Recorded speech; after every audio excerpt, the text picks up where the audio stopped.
नमस्कार, स्वागत है आप सभी का आपके लिए यूपी उत्तराखंड की आज दिन भर की खबरों का दस्तावेज लेकर हाजिर हूं मैं अनु सिंह। आज हम आपको दिखाएंगे हर बड़ी खबर। आज 10 का दस्तावेज में बात करेंगे यूपी की सबसे बड़ी खबर की। आपको शहर शहर की तस्वीरें दिखाएंगे, आपको बताएंगे कि कैसे बेरोजगारों के सामने परीक्षा अग्नि परीक्षा बन गई है। शुरुआत सबसे बड़ी खबर के साथ, बनी रहिए हमारे साथ।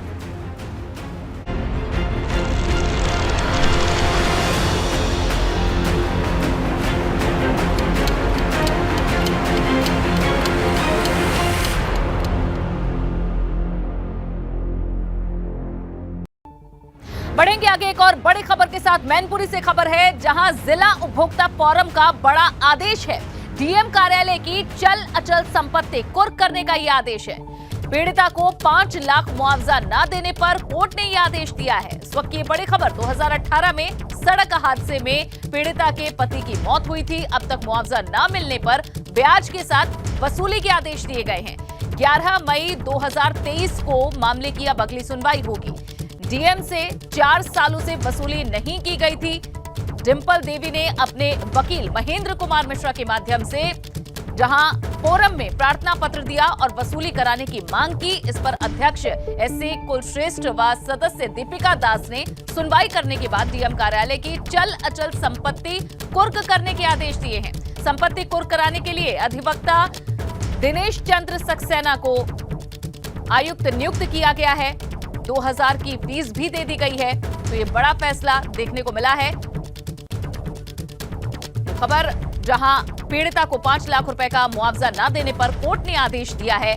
जिला उपभोक्ता फोरम का ये बड़ा आदेश है, जिसमें डीएम कार्यालय की चल अचल संपत्ति कुर्क करने का आदेश दिया गया है।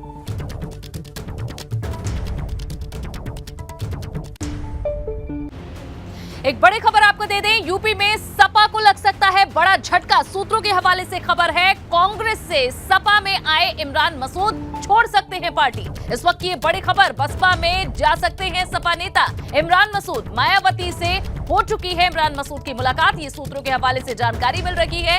इमरान मसूद ने विधानसभा चुनाव से पहले ही समाजवादी पार्टी ज्वाइन की थी। सहारनपुर से आने वाले इमरान मसूद जल्द ही अब समाजवादी पार्टी का दामन छोड़ सकते हैं, ये सूत्रों के हवाले से खबर है।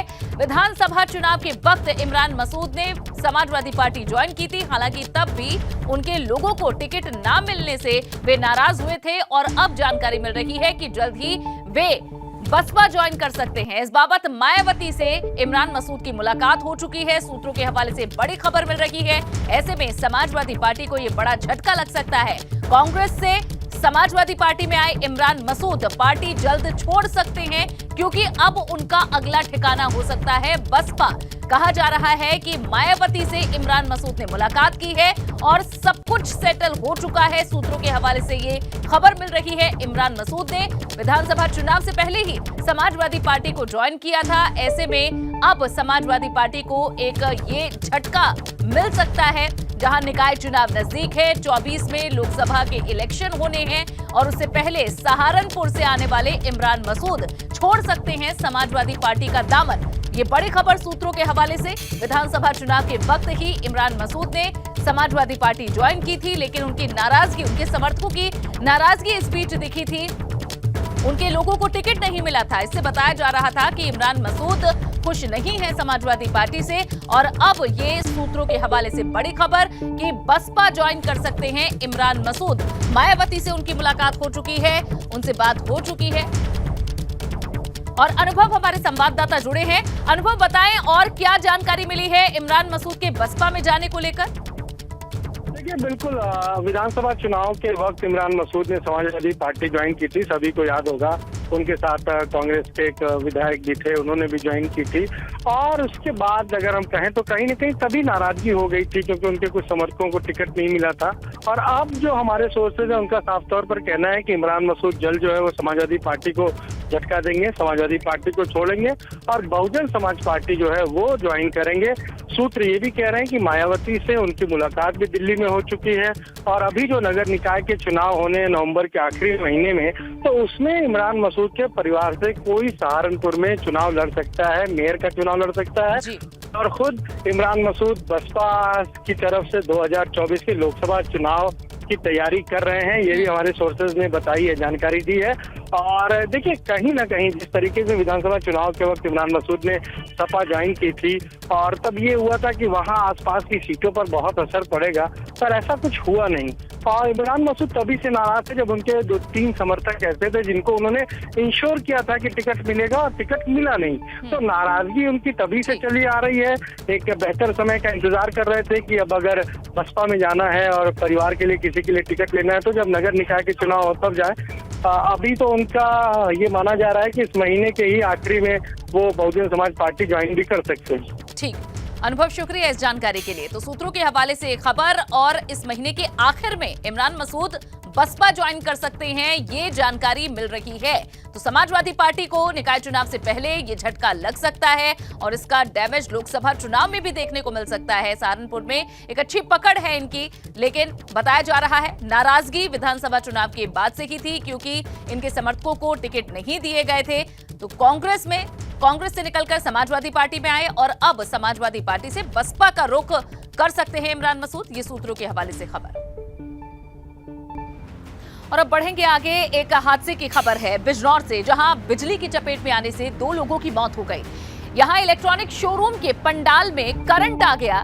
हाई टेंशन लाइन की चपेट में आने से 3 मजदूर इससे झुलस गए। इलाज के दौरान 2 मजदूरों की मौत हो गई। तीसरे घायल की हालत अभी भी नाजुक है, इलाज जारी है अस्पताल में। बिजनौर के कालागढ़ मार्ग की एक घटना है जहां यह हादसा हुआ है। 3 मजदूर करंट की चपेट में आए, जिनमें से 2 की मौत हो गई जबकि एक का इलाज चल रहा है। बिजली की चपेट में आने से 2 लोगों की जान गई है। इलेक्ट्रॉनिक शोरूम के पंडाल में अचानक से करंट आ गया। बताया जा रहा है कि हाई टेंशन लाइन की चपेट में ये 3 मजदूर आ गए। इलाज के दौरान 2 मजदूरों की जान जा चुकी है, जबकि तीसरे का इलाज जारी है, उसकी भी हालत नाजुक बताई जा रही है।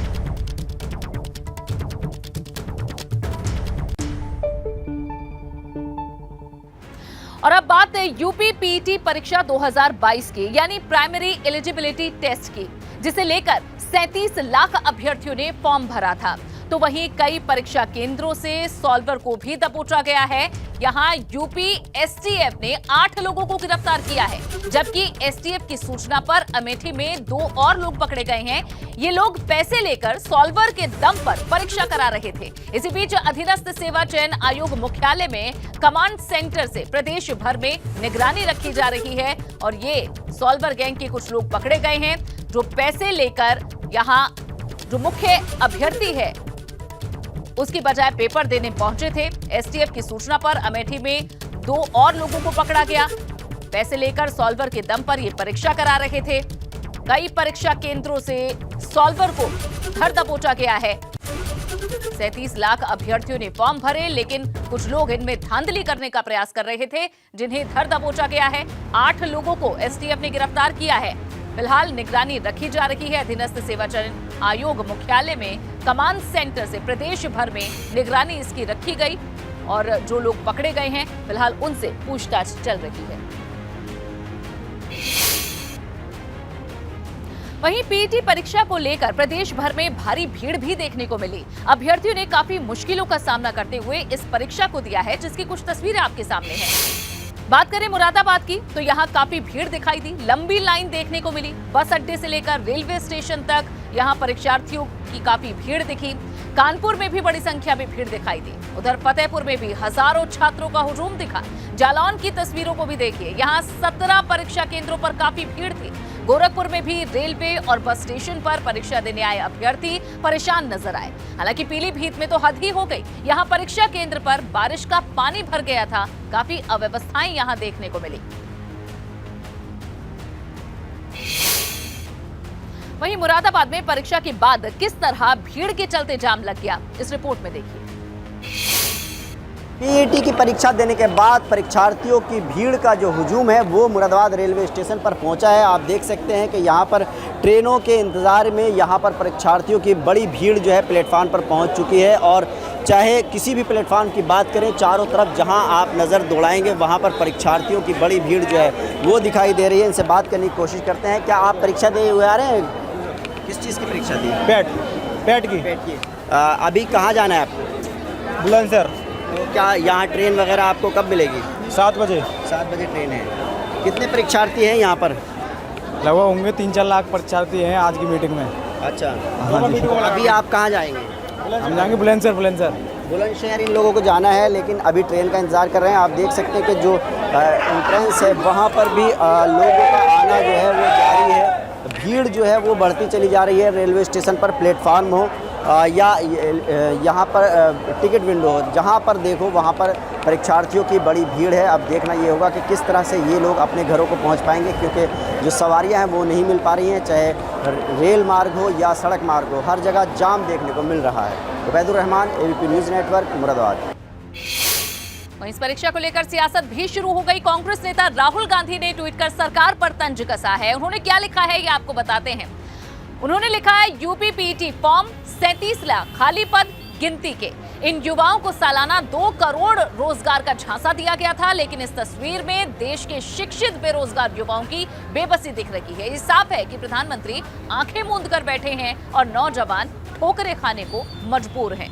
रेलवे स्टेशन, बस स्टैंड पर जो तस्वीरें दिखी उनका हवाला देते हुए कहा। इनके अलावा प्रियंका गांधी ने भी ट्वीट किया। प्रियंका गांधी ने निशाना साधा, लिखा, यूपी पीटी परीक्षा में भारी अव्यवस्था के चलते छात्र छात्राओं को हो रही परेशानी देखकर आपके रोंगटे खड़े हो जाएंगे, लेकिन भाजपा सरकार के कान पर जू तक नहीं रेंग रही है।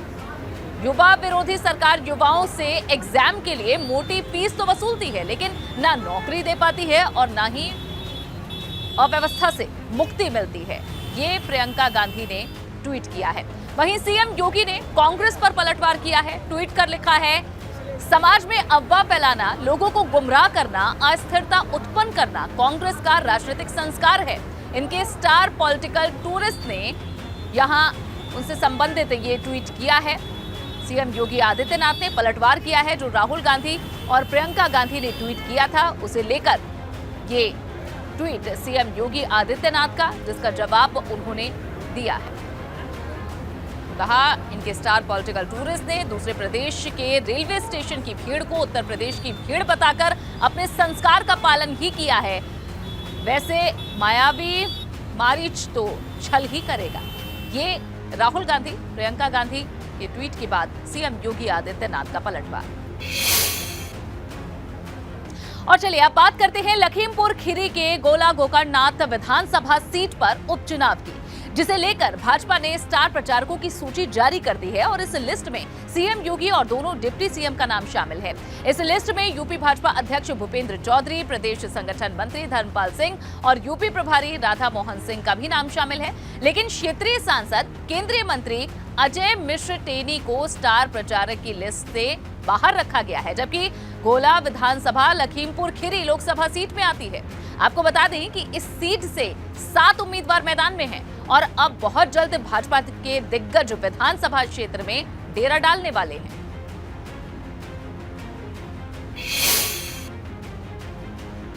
छब्बीस सितंबर से उत्तर प्रदेश में सावधान यात्रा निकाल रहे ओम प्रकाश राजभर अपनी यात्रा के 19वें दिन आज पूर्वांचल के आजमगढ़ जिले पहुंचे, जहां सुभाषपा कार्यकर्ताओं और नेताओं ने ओपी राजभर का जोरदार स्वागत किया। आजमगढ़ में ओम प्रकाश राजभर ने एआईएमआईएम के प्रदेश अध्यक्ष शौकत अली के भड़काऊ बयान पर कहा कि वो सिर्फ चर्चा में बने रहने के लिए ऐसे बयान दे रहे हैं और शौकत अली को पहले इतिहास पढ़ना चाहिए। वहीं यूपी के मंत्री संजय निषाद के राजभर को भाजपा में शामिल होने के न्योते पर राजभर ने संजय निषाद पर निशाना साधते हुए कहा कि संजय निषाद इस वक्त सत्ता का सुख भोगने में लगे हुए हैं, इसीलिए वे ऐसे बयान दे रहे हैं।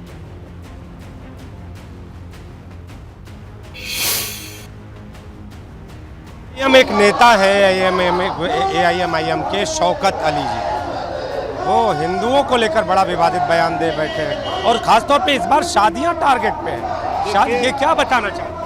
अब उनको पहले इतिहास पढ़ना चाहिए। वो शादियां जो है, ज़्यादातर शादियां हिंदुओं में हम देख रहे हैं मुसलमानों की हो रही हैं, कोई दिक्कत नहीं।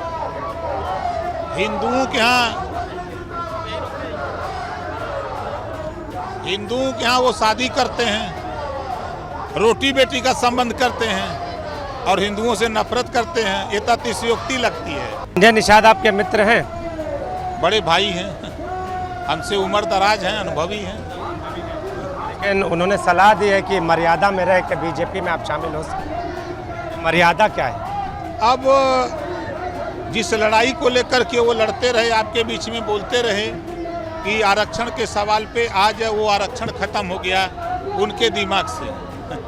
आज उनके दिमाग से आरक्षण नहीं रह गया, आप वो सत्ता के सुख में वशीभूत हो गए हैं। उधर एआईएमआईएम के प्रदेश अध्यक्ष शौकत अली ने जो बयान दिया था उस पर अब कार्रवाई हुई है। खबर ये संभल से, जहां एआईएमआईएम के प्रदेश अध्यक्ष शौकत अली समेत 3 पार्टी नेताओं पर मुकदमा दर्ज हुआ है। भड़काऊ बयान देने के आरोप में ये केस दर्ज हुआ है। दरअसल संभल में एआईएमआईएम के प्रदेश अध्यक्ष शौकत अली ने एक विवादित बयान दिया था। कहा था कि मुसलमानों के राज में हिंदू हाथ जोड़कर जी हजूरी करते थे। इतना ही नहीं, उन्होंने भाजपा पर तंज कसते हुए सांप्रदायिक बयान भी दिया, जिस पर अब ये एक्शन लिया गया है। एफआईआर दर्ज हुई है। सदर कोतवाली थाने में ये एफआईआर दर्ज की गई है। शौकत अली ने विवादित बयान दिया और उनके खिलाफ अब ये एक्शन।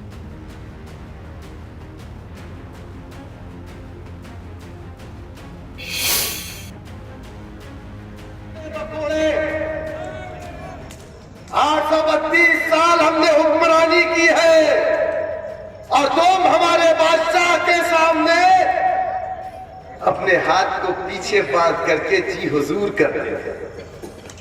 हमने तुम्हारी बहन को मिलकर हिंदुस्तान बनाया था। जोधाबाई कौन थी? हमने तो कभी भेदभाव नहीं किया ना। बीजेपी कमजोर होती है तो मुसलमानों के एक नए मुद्दे को लेकर के आ जाती है। कभी ये लोग कहते हैं तुम्हारे बच्चे ज्यादा हैं, कभी ये लोग कहते हैं 2-2, 3-3 शादियां। यकीनन हम 2 शादी करते हैं तो दोनों बीवी को समाज में इज्जत देते हैं। तुम 1 शादी करते हो, 3 रखेल रखते हो, किसी को नहीं बताते हो कि वो साधु जी कौन था, उसको मैं नहीं जानता। ठीक है, मैं 2 कदम बढ़ के बोल रहा हूँ जी। आप क्या समझ रहे हो कि तुम जो बोल देते हो उसको माफी मांगे वापस लेंगे? हम उससे कह रहे हैं ना, तुम काट काट के फेंकने की बात करो, हमको गाजर मूली समझाए क्या? तुम्हारी बदन में खून दौड़ रहा है, हमारे में पानी दौड़ रहा है क्या? हाँ, तुम अगर कानून को नहीं मानोगे तो हम तुमको कानूनी तरीके से सिखाना जानते हैं। हाँ, ये मैंने बोला था और फिर बोल रहा हूँ। शौकत अली की यही वो बयान है जिस पर सियासत शुरू हो चुकी है और लोग लगातार उन पर कार्रवाई की मांग कर रहे हैं। इस बीच मुस्लिम धर्मगुरु भी उनके बयान को गैर जिम्मेदाराना बता रहे हैं। देखिए, शौकत अली साहब का जो बयान है वो घोर निंदा करते हैं और ये समाज के प्रति एक जहर घोल डालने का काम करते हैं। शौकत अली साहब कोई संवैधानिक पद पर बैठे हुए व्यक्ति नहीं है कि वो किसी चीज़ को इस तरीके से कहें, ये गलत है।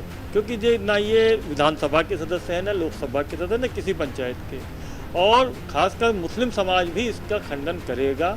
हम बंटवारे की बात नहीं करते, हम मोहब्बत और अमन की बात की पे इत्तेफाक रखते हैं। इसलिए हम लोग, क्योंकि उन्होंने एक समाज के विशेष की महिलाओं के बारे में बहुत टिप्पणी की है, इसमें भारत के संविधान के तहत, भारत के आइन के तहत जो भी कार्रवाई हो सकेगी सरकारों को करना पड़ेगा। ये उनका मानसिक दिवालियापन है।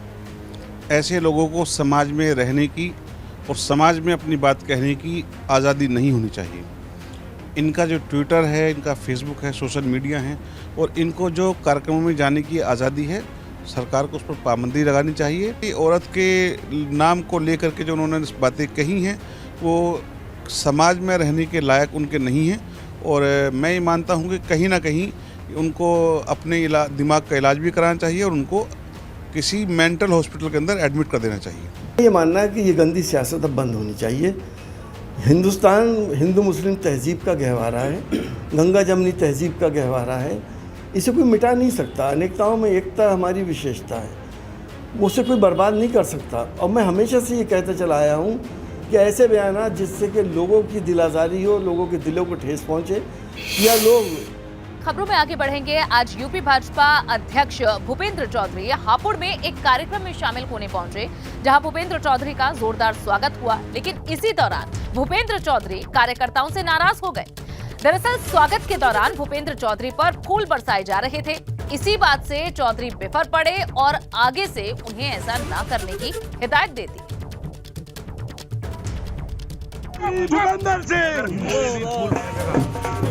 के खिलाफ कार्रवाई करो। फूल कोई नहीं फेंकेगा, फूल मत फेंकना भाई। कोई अगर बदतमीजी करेगा, मैंने सब जगह कह दिया, अगर कहीं कोई इस तरह की बात पाई मैं कार्रवाई करूंगा। अब देखना होगा कार्यकर्ता उनकी ये बात कितनी मानते हैं। बढ़ेंगे आगे।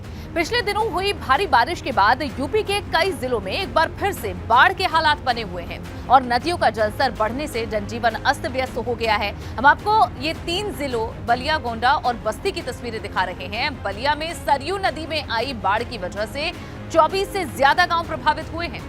बासडी तहसील क्षेत्र में सरयू की बाढ़ से सड़क टूट गई है, जबकि गोंडा में नेपाल से छोड़े गए पानी की वजह से घाघरा और सरयू नदी अपने उफान पर है।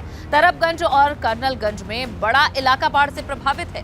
पानी की वजह से फसलें बर्बाद हो गई हैं और सड़कों पर नाव चल रही है। यही हाल बस्ती जिले का भी है।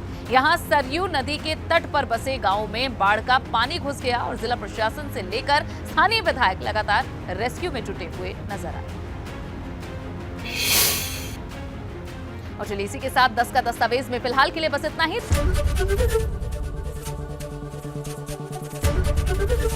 एबीपी गंगा, खबर आपकी, जुबान आपकी।